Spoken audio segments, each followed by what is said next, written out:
first let's start with the tragedy in Arizona. It's just it was just very sad to hear those news stories this week, and you hear about the whole community coming together and these guys being true heroes. How does that resonate here in Titusville? Again, I think it serves to remind, just the hazards associated with the occupation. That particular type of firefighting, obviously they're engaged. A very, very large wildland fire is a whole different ball game. Most of us, and I speak for myself, our comfort zone, we deal with structural firefighting. Fortunately here in Titusville, although we do have some limited interface area, we don't have that large scale wildland atmosphere, if you will, more potential. Now in the outer lying areas, certainly there is potential, but it's a different type of firefighting. It's very, very physically and mentally challenging. Conditions can change so quickly. Again, a fire of that magnitude, it's really hard to wrap your head around it. I know it is for me in my own personal experience. You're talking fires that are as large as Crawford County. Wow. And, when you talk about a fire of that magnitude, normally we concern ourselves with wind speed, wind direction, relative humidity, and topography and whatnot when you're engaged in wildland fire suppression. But a fire of that magnitude creates its own thermals. It creates its own weather pattern, if you will. And from preliminary reports that we're hearing, it was a little bit of a wind shift, and it kicked back over on those unfortunate firefighters. Just a tragic situation, and we're seeing the community come together. And again, it's a horrific event. You can't really put it into words. What a void or a vacuum or an empty feeling. You can imagine those folks and all of us in the fire service community are going through. I know personally going through a line of duty death with the loss of a family member. That was just one family member, but when you look at 19 and you start taking a look at numbers of folks that are going to be affected by that event, it's, like I said, it's hard to put into words. 19 it really is. Would wipe out some entire fire brigades. Oh, absolutely. A lot of the departments don't even have 19 in their department. Like I said, when you start looking at the numbers, that 19, you look at how many people that is going to impact. You are looking at thousands from the loss of those 19 as far as immediate family, friends, organizations, and whatnot. And it's almost surreal. It really is surreal to have an event like that. And again, as you folks have probably heard, that's the largest loss of firefighter life since 9/11. And again, really, really hard to put into words. I can't imagine what those folks are going through. We've been hearing a lot about the tents that they carried with them, and it just wasn't enough. They were mentioning at one point maybe 200 degrees inside those tents. What do you guys have equipment like that? No, we don't. The wildland firefighters do carry, as part of their cache of equipment, along with a lot of other things, they have these little shelters that they can deploy very rapidly. But personal protective equipment only carries you so far. The closest thing that I can equate to, like a shield and whatnot, is the turnout gear that our firefighters wear. It's going to protect you. That's the last line of defense as far as risk management and dealing with the hazards. But personal protective equipment is only going to carry so far. When you talk about, again, fires of that magnitude, and you think about the BTU and the heat, it's incredible. If you watched it, some of the clips on the news, you're looking at areas, as large as a football field square that are igniting in the blink of an eye. Imagine the BTU coming off there. And again, it's very difficult to come up with a shield and or a personal protective equipment that's going to be all-inclusive. It offers limited protection, but unfortunately in this case, because of the magnitude and how rapid the fire propagated, it just wasn't enough. And one thing, you and I talked for a moment on the phone yesterday. One of the things that you pointed out is that this is a wholly different animal of firefighting. This is not a structure fire or a brush fire. Absolutely. This is, albeit it's suppression, but man, what a very, very physically and mentally challenging discipline of fire response. It is a specialty. Like I said, most of us, again, I speak for myself, growing up, in the city environment back up north, up in the Erie area here, and even coming here to Titusville, we're pretty much structural firefighters, and that's the vast majority of our experience. When you talk about wildland, the operational periods, most times if we have an operational period that exceeds 4 hours, wow, that's a long-term event. You're talking about operational periods that are lasting days, weeks, and in some cases even a month. Yeah. Where these folks are out there, resources are out there, and it's, constant physical exertion, constantly, never letting your guard down. For those long extended operational periods, it's very difficult. Very, very difficult. And again, it takes a special person. It takes special training.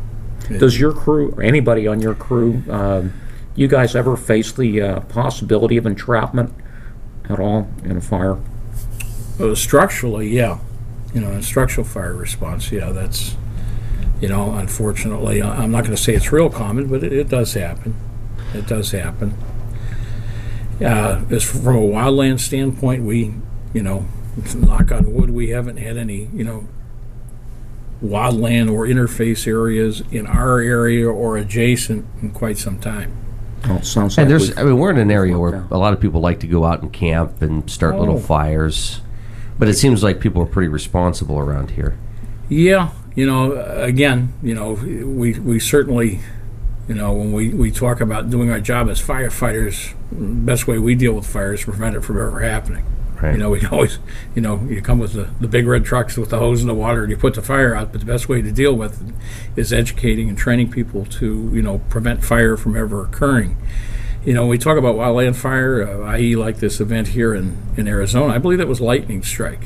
Mother Nature caused it, so, you're susceptible. When it comes to the equipment, how much of the equipment is changing on a regular basis? I mean, like the materials that you guys have in the suits, is that changing? Do you have sufficient gear, or would it be nice to have a grant come in where you could update equipment and gear? Ironically, we're just about a week off. We just received 5 sets of brand new turnout gear from the Pennsylvania State Fire Commissioner's grant, and our personal protective equipment for our firefighters is right top of the line, and then it has undergone quite a radical change. I know when I teach classes. I teach for the Fire Academy and the field program, and one of the classes we talk a little bit about, obviously, about firefighter safety and personal protective equipment. And I know just from a personal standpoint, what an incredible journey we've made in the fire service as far as the level of personal protective equipment that we put on our firefighters. As a young kid coming in the middle 70s, we had the high pull-up boots, which a lot of folks can probably relate to, in the longer coat, and the like the thermoplastic helmet or the plastic type fire helmet. We used to call them MSA 220s. We weren't quite sure that was a model number, but about 220 degrees they shrunk right up to your head. We were keenly aware back in the middle 70s of the thermal conditions within a structure, just because of the deficiencies in our turnout gear. We had a lot of voids. And you look at the march from, like I said, the middle 70s to current day, the thermal protective qualities are through the roof. The firefighters are wearing bunker pants. The turnout gear, the 3-layered envelope concept affords the firefighters so much better protection. From the top of their head to their boots, from ergonomics to reduction in heat stress to improvement in, like I say, thermal protection. It's night and day. With that, obviously there's challenges. We have to make sure that we train firefighters that that personal protective equipment where we actually physically felt the heat and the environment. Today we're dressing them head to toe and encapsulating them in that 3-layered envelope concept, and they have to be more keenly aware of their environment so they don't go pushing too far. And that's one of the concerns, that, we've got them dressed so well that today's day and age, if the firefighter is relying on pain or feeling, gosh, it's really hot, and you can feel the pain in your shoulders or on your turnout gear starting to get hot, and you can feel that permeating your turnout gear. When it gets that hot, you're probably a little bit further in than you should be. And again, that's one of the challenges we have as in instruction, is to really, really make the firefighters aware of the fact that, don't use pain as an indicator, or failure of turnout gear system as an indicator that, gosh, I better get out of this building. Well, I'm sure there's got to be a balance, too, between how much does that bog you down? Because if there's a situation and you need to get out of there, you got to get out there quick. You can't be slowed down by heavy equipment. Oh, and again, that's, along with the improvements in thermal protective quality, the ergonomics. And I can remember early on, back in the beginning of the 80s, when turnout gear really, really started to evolve, we had vapor barriers, if you will. And what it was a moisture barrier, and they were pretty much non-breathable barriers. It was kind of like wearing a turnout gear with a garbage bag underneath. And anybody who was ever involved in sports, you remember the wrestling, you used to wear the sauna suits. That's basically what it was underneath your turnout gear. Well, and again, because it was so important that you keep a firefighter in hot conditions, you keep them dry. We can tolerate dry heat. If I could magically raise the temperature up here to 170 degrees, relatively low humidity, dry heat, we're going to be uncomfortable, but it isn't going to be a fatal adventure. Now, if I take a pan of water heated up to 170 degrees and grab his hand, notice how I said his hand, stick it in there, he's going to be mad at me. So it's important to, you keep the firefighters dry.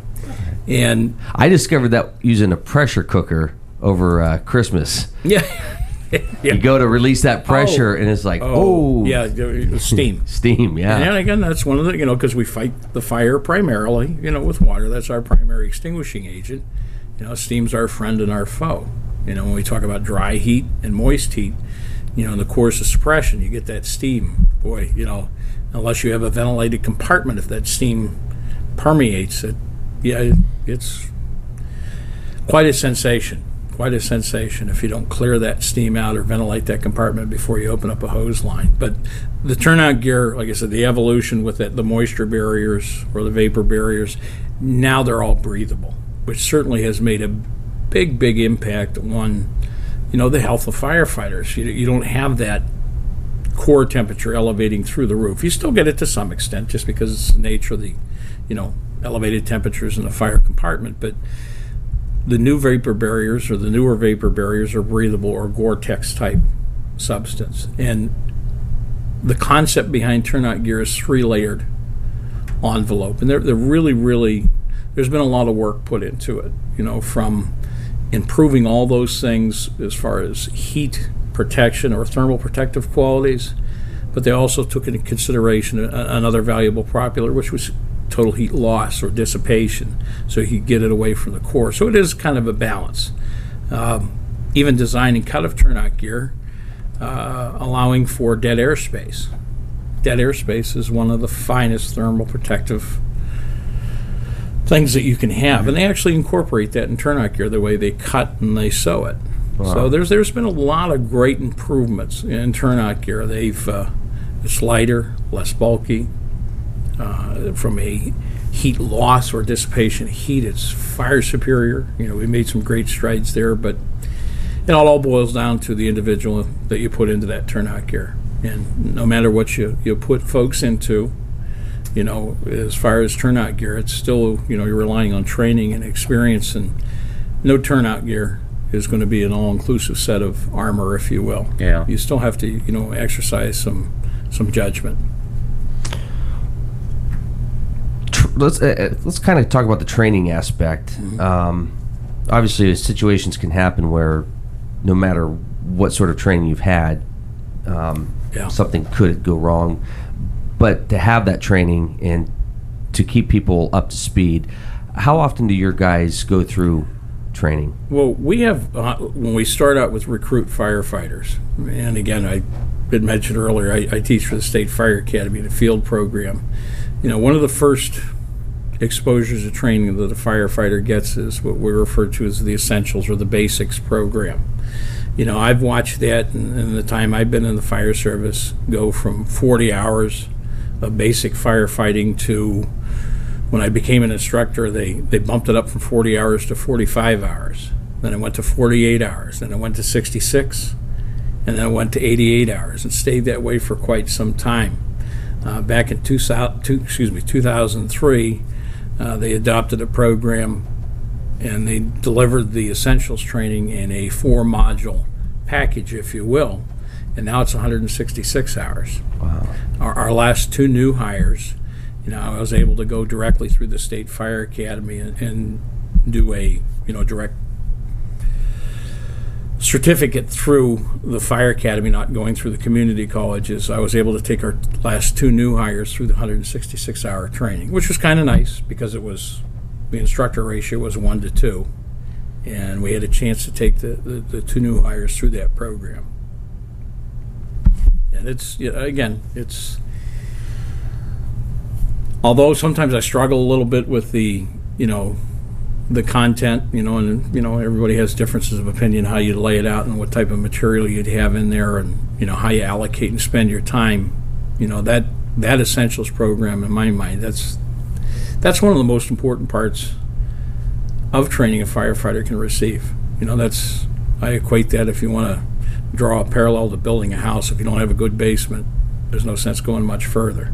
And as I often tell a lot of the entry-level firefighters or firefighters coming in, this job's probably 90% essentials. If you have good, solid fundamental skills as far as advancing hose line and donning and doffing your personal protective equipment, deploying ground ladders, ventilation, forcible entry, these are all basic subjects.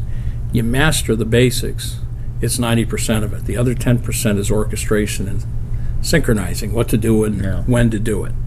Is there any, just going to real life experience, obviously you can train somebody for, as you said, all those hours, but it's when you get them into that real life experience, I'm sure that's just something that has to happen for them to get a real idea of what's involved. And again, the way training and the direction to training, and again, everybody has differences of opinion. I guess I come from a little different train of thought. My methodology way back when, going through instructor training was, I'm going to tell you, I'm going to show you, and then guess what? You're going to get out and do it, and you're going to do it again and again and again. Repetition certainly breeds familiarity. When you talk about our business, that's not the time that you get real busy. You shouldn't have to get busy. You shouldn't have to think about it. Like taking off a breathing apparatus to do a low-profile maneuver. You hope you get the firefighter to the point where they're not thinking, okay, I'm going to loosen up. No, it's got to be like a movement. And again, to draw another parallel, it's kind of like a kid who goes through sport experience. Anybody ever played football and was a lineman, we became very intimately familiar with the sled. You hit, you learn technique, you learn form, and it was that repetition. And then in the ball game, you didn't think about it. You just merely reacted to the situation. And that's a lot of the Essentials training. That's how we like to kind of deliver it. There's a lot of information in the textbook, if you will. But, one of the things that you hope that you hit the things that are falling between the pages in the textbook. That's the real world.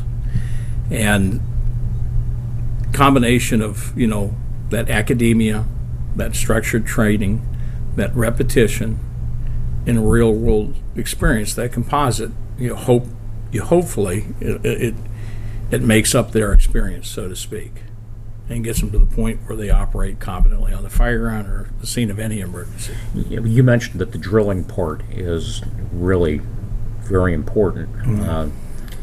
When I was in the service, I was in the Navy, and everybody was required when you rotated onto a ship again, you were required to take 40 hours worth of shipboard firefighting.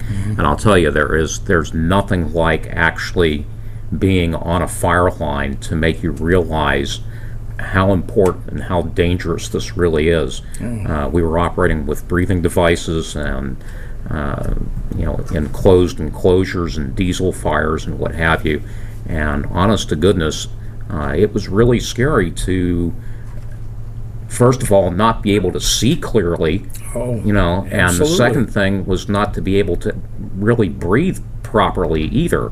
When you're depending on if there are canisters that get OBAs. Yeah, get hooked onto the front of you, Yes, and sir. you're depending on something mechanical to help you breathe. There's nothing like being there to bring all that home. Oh, absolutely. I guess, circling all the way back to the personal protective equipment, that's one of the messages we try and send. The personal protective equipment, when you look at risk management in general, whether you're a firefighter or whether you're a guy working in a shop somewhere, when you put personal protective equipment on a person, that's an indication you have reached the last line of defense. Wow. You are not able to successfully engineer, avoid, or manage out a risk. The wearing of personal protective equipment is an indication that you've reached that last line. The last thing we do is put them in an all-inclusive, or not, it's certainly nothing is all-inclusive, but we put them in that cocoon of personal protective equipment. That's the last line of defense. And it is a different sensation. You're going into IDLH, or immediately dangerous to life and health environments, and you come to reality that Lexan scratch-resistant, heat-resistant face piece and that sealed portion, that's the difference between life and death. And you have to be very confident in your personal protective equipment. You have to be very confident in yourself, in your own skills. So we try and get a lot of that, early on, going through that recruit training, if you will. It's almost like a boot camp experience. Yeah, it is. And you can certainly understand why you have to spend so much time making sure that gear is taken care of. Absolutely. One small thing that doesn't work on that piece of equipment, you're in trouble. Chief Thomas, our police chief here in Titusville, has talked with us about sort of the mental state of personal readiness. In an emergency situation, you have to be able to turn that mode of thinking on and off just like a light switch, so that when you get to the situation, everything is just, sometimes it's by rote memory, and you're doing it because it has to be done. And as Chief Crotty said, it's one of those things where you don't sit there and think, okay, page 14 talked about this. You don't have time to think about that. No, a lot of times when I teach, there's a really great curriculum that, I've had to teach quite a few times, had the pleasure and the opportunity to teach a lot of times in the field programs. It's called Firefighter Survival. And again, we talk about this bare essence of surviving the occupation. One of the first steps in surviving the occupation is making sure that you have the right physically fit candidate, which that's pretty easy to do. You can take them and get them a physical, pulmonary function test, 12-lead EKG. They get their physical. You can tell levels of physical fitness. But the other thing that goes with it is mental fitness. Mm-hmm. Not everybody is cut out to do this job. Yeah. And again, I have a kind of I guess being a nonconformist, I make my own curriculum, and I have a big box of French fries that comes up on the slide, and it says not everybody gets to be an astronaut, and that's the harsh reality. Not everybody walking up and down the street is cut out to be a firefighter or cut out to be a police officer. It's there are some intangible qualities, call it or whatever you want to refer to it as. I can't answer that. The firefighter has to answer that. They got to look in the mirror in the morning and say, hey, is this the right job for me? For some people it isn't. I know I have a family member who's not a firefighter. That's kind of an anomaly in our family, but my older brother, and he says, well, you're insane. He says, I've seen you go up to your tower and you come out and your head's on fire and you wear them funny little tanks and your turnout gear. Well, I was back up home in the park teaching. He says, you're nuts. I'm not going to do that. That's crazy. I'm not going into a building that's on fire. What are you, crazy? And you try and counter and argue with it. It's sometimes it becomes a little bit difficult to counter that. Like, the sad reality, and I think even Chief Thomas said at one point, they're the folks running away from the situation, whether it's maybe some sort of a holdout or a fire, and you guys are the ones who are running towards it. And you guys have to deal with that, and it takes a special person to do that. Absolutely. I mean, there's equipment and training, but again, the critical key elements. You got to have the right level of mental fitness and physical fitness to do the job. And that's why it's so challenging to find firefighters. And again, that controversial French fry slide. I've actually had some folks get up and walk out of class. Like, "Oh, you're mean." No, I'm reality. It is what it is, and it's one of those things that you have to come to grips with. This is a very, very unforgiving occupation. Yeah. Well, and again, we're talking life and death. Oh yeah. Who you choose to work with is going to have impact on your ability to retire. Yeah. And again, that is reality. You could be as competent as all get out and have the latest and greatest, but who you work with certainly has impact. Yeah. Well, what really brought the shipboard firefighting home for me is that no matter what class or size of ship that we were stationed on, there were only so many trained firefighters on the ship. There were men and women that were specifically trained for that. Damage control. Yeah, but in an emergency, everyone on that ship is a firefighter. Yeah, you better believe it. Everyone. Some years back, and I was fortunate, the Naval Reserve Center up in Erie. Some of the folks who were in the Naval Reserves were also firefighters, and hey, they got a hold of me. "Hey, Chief, why don't you put together like a day-long class in respiratory protection?" So I had my exposure to the old OBAs, which was different. You had the canister, that was the strapped super onto peroxide. the front. Yeah, we were always, we had the open circuit style self-contained breathing apparatus with a cylinder, and our spent breath just went out into the ambient environment. The OBAs, you had two tubes that came off your mask. One of them facilitated exhalation and hit a very strong oxidizer. And when you exhale, obviously you have moisture in your air. It hits that oxidizer and creates oxygen and recirculates. And that's why they call it a closed circuit. Right. OBAs, I think you guys call them. But oxygen they used those in the Navy for quite some time. They phased them out in the 90s. But I had a chance to work on it, and those guys let me know that it doesn't matter what your what was it, MOS or whatever it was. When that tin can's on fire, everybody becomes a firefighter because swimming's no fun. Yeah, you're right. Everybody's going to be a firefighter. Let's move on to obviously the 4th of July is tomorrow. People will be. I see the displays. The tents are already popped up at the drugstores selling fireworks. Let's talk about fireworks safety. Yeah, again, every year we talk about it, and we hope that that constant repetitive message going out has some impact on folks. Fireworks, when we talk about, you're playing with fire, and you add to that, you think about what a firework is. A lot of them are combustible metals, magnesium. What's perceived to be one of the more benign fireworks, if you will, or part of the 4th of July repertoire. You ever see the sparklers? And I can't tell you. You see, 2-3-year-old kids swinging around with sparklers. All around potentially flammable surroundings, flammable clothing, but all the sparklers. A lot of people think they're fairly benign and innocent. They're the creature that's probably most responsible. And I think a couple of years back they did the statistics for the United States Fire Administration. It was 56% of the documented injuries, burns, if you will, were sparklers. Wow. Well, they're magnesium. They're 1,800 degrees. You think about like the Willie Pete or the phosphorus that they use in the grenades, to wreak havoc and destruction. It's a combustible metal. It's the same thing. And a lot of folks think they're very, very innocent. Some of the different smaller fireworks, or if you will, they're referred to as the Pennsylvania legal fireworks. They all have the same hazards. Thank God they don't have the percussive or concussive as far as the big explosions, but potentially,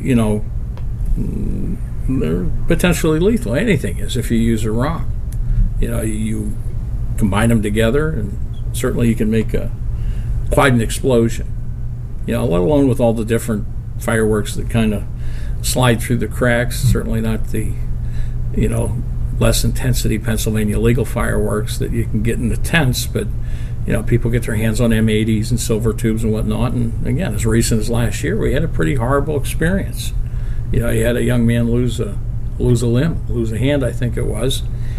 And again, a year after year it happens, and you just hope the message gets out. The potential for personal injury and burn, and the potential for fire. A lot of fires that, in fact, July the 4th, again, part of that same United States Fire Administration study, July the 4th was the peak day as far as property loss, residential property loss. Wow. Yeah, and again, you know what the cause is. It's, fireworks.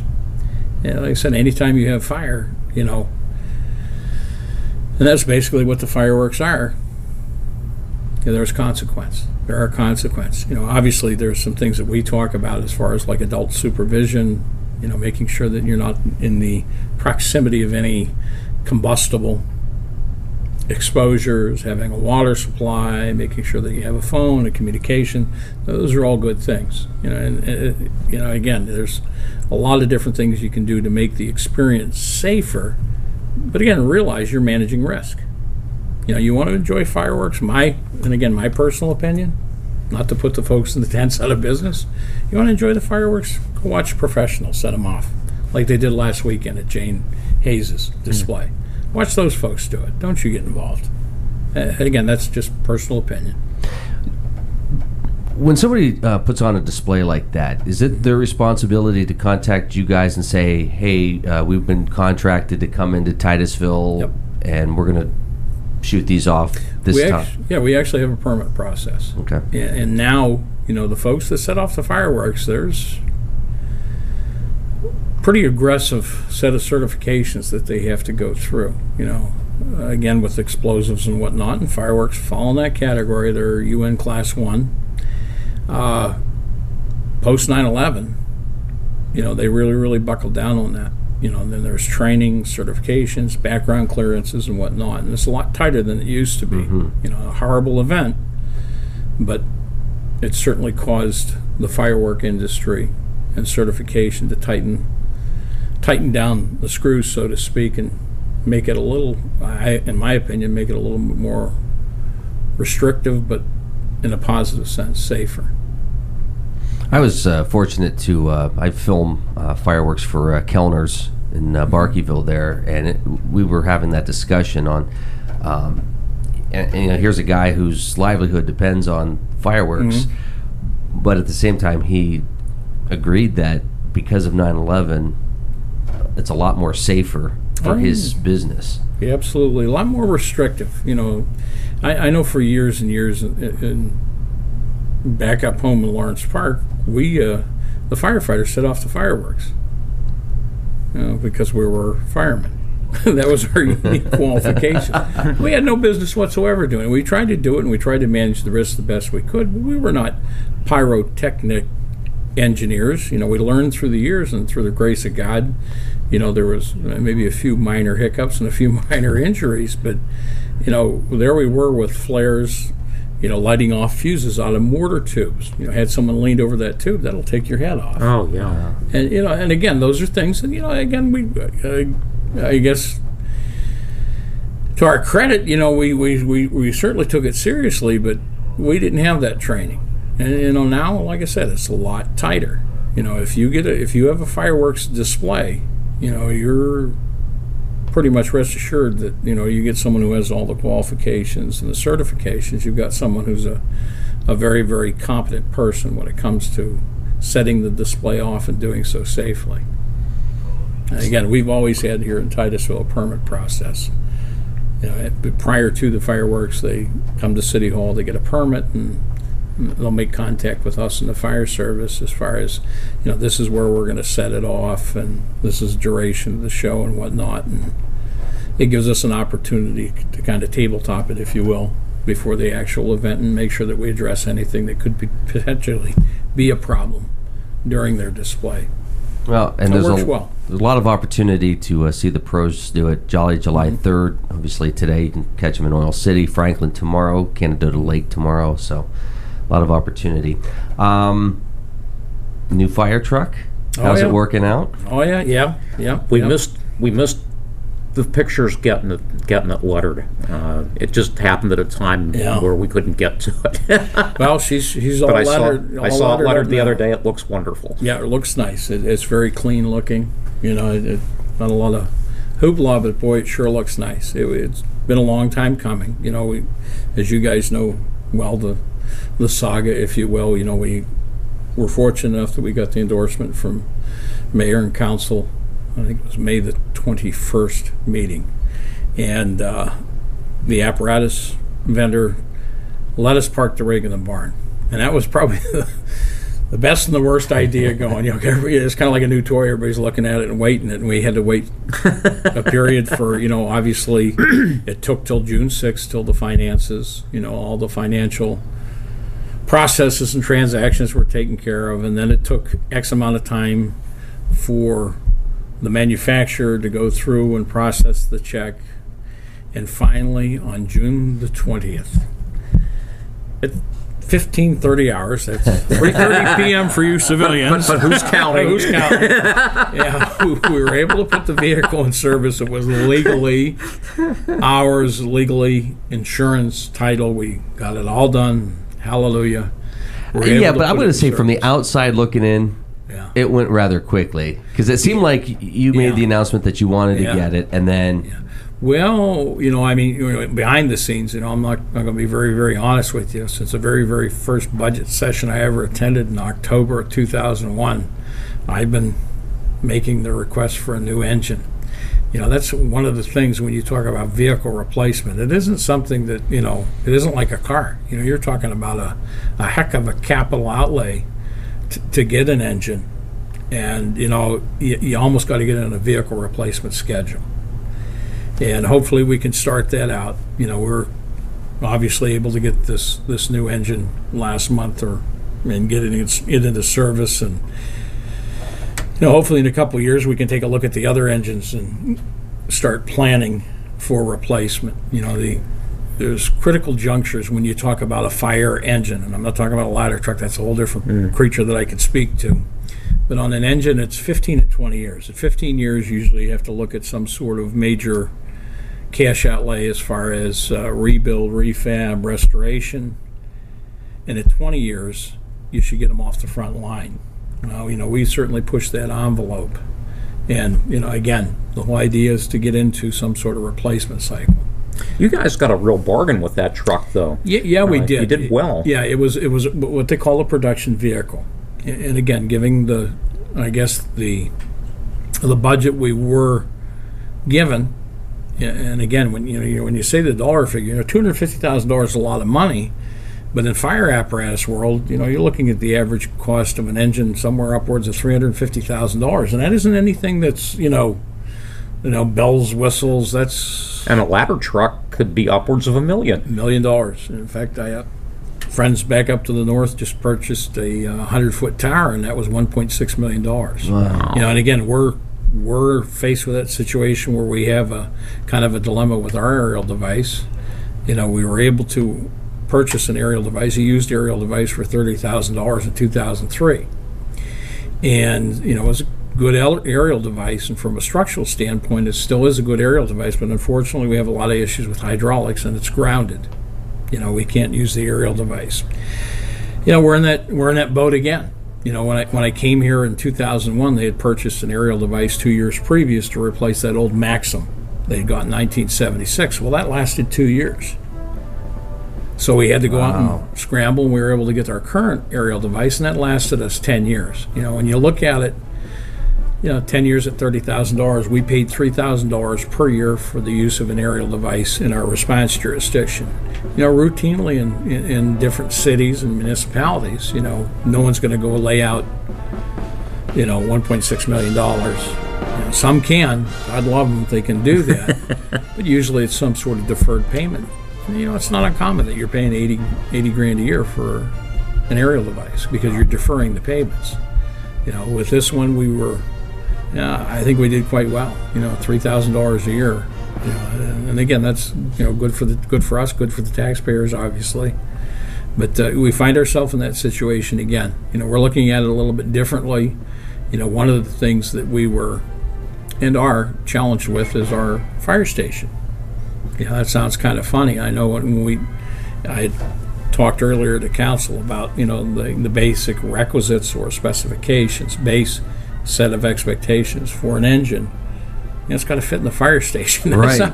That's an important thing to be able to fit in the fire station. And, that our current fire station was built in '57, and like everything else, things have become taller, and that's a big challenge to find an engine, let alone a ladder truck, that's going to fit in your fire station. One of the alternatives we're looking at, and we're very thankful that we've got a good relationship with Mr. Jim over at the TRA, maybe looking at one of the buildings to house an aerial device.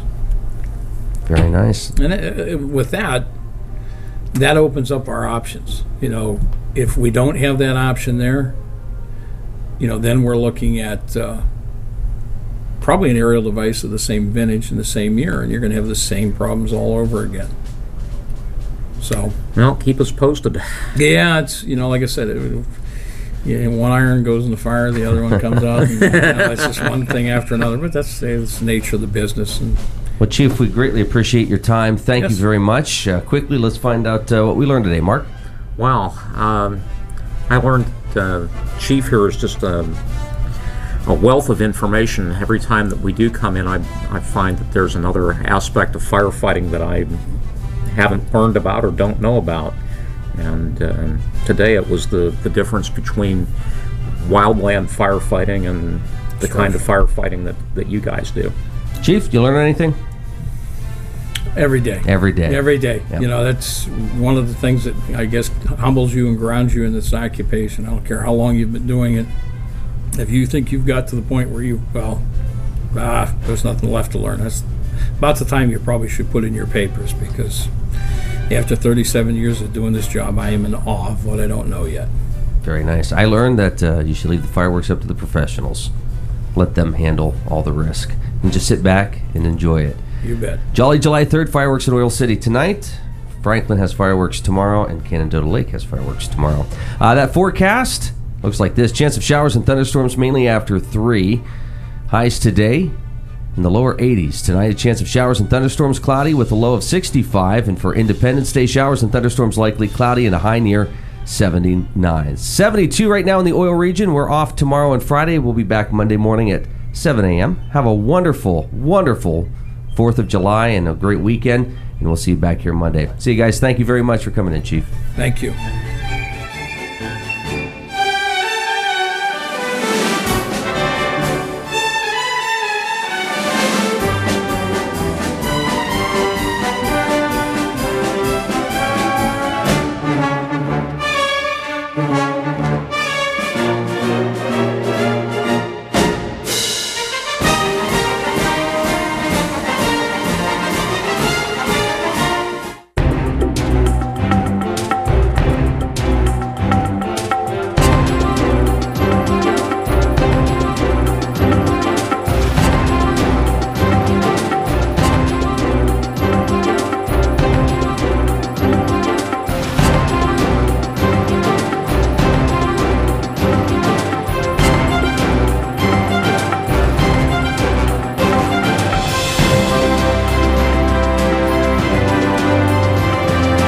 Netcasts originating from the birthplace of the oil industry.